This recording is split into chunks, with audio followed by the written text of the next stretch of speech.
California right now. Congressman, thank you for being with us. Another mass shooting, this time in your home state, in your district. What's going through your mind right now?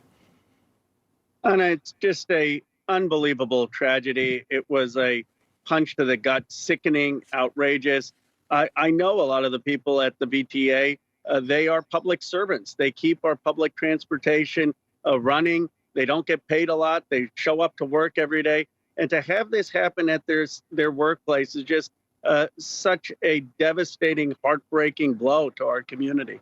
Have you been in touch with any of those folks you know over there this morning since this happened? I have. I reached out to Glenn Hendricks, who is the chair of the VTA.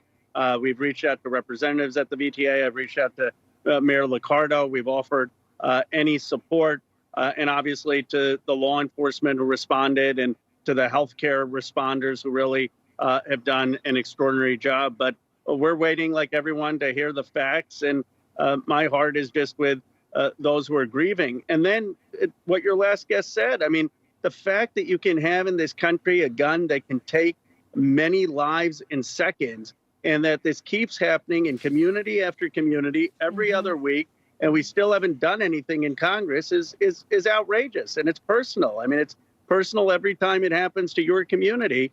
And I've been in Congress for almost 5 years. And since I've been in Congress, we haven't passed a single thing on gun violence. And we need to really do something in this country, or we face these kind of incidents again and again, and they destroy lives, they destroy communities, and those lives can't ever come back.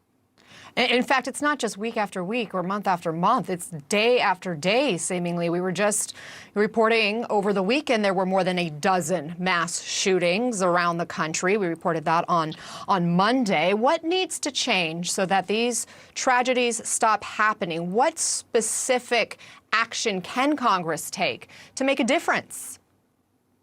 Well, the most basic thing we ought to do is pass universal background check. It means if someone has issues and could be able to take an action like this, they shouldn't be getting an access to a gun. And we passed that in the House. It has the approval of 80 to 90% of the American public, and the Senate hasn't passed it. I mean, who is against a background check so that people who could kill multiple individuals don't get guns? That is the most basic thing. I mean, there are other facts that we can do, but we can't even get the most basic thing through. And it's because the Senate has failed to act. And if the Senate acts, I'm sure the president would sign it.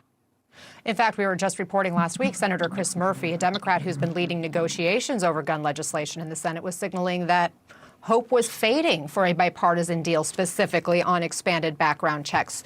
Do you think today's events might increase pressure on Republicans to get something done?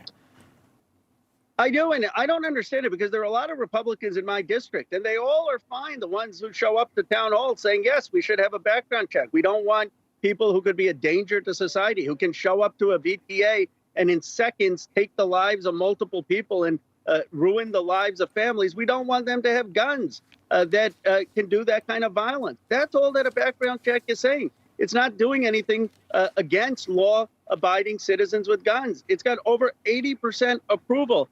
And people are asking, what is dysfunctional about our democracy that something that is common sense with 80% approval can't get done? And the consequence is families who've lost their loved ones and communities like mine that face this extraordinary devastation.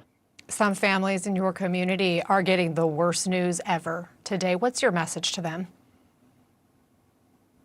My heart breaks for them. I don't have words, frankly, to console them on such an unspeakable loss. I mean, I know their lives will never be the same, and I can just pledge to them that I will do everything in my power to try to work towards a solution on gun violence and to work to make laws that help them. But I know they're going through an unbelievable pain, and I'll be there, as will many people in the community, for them.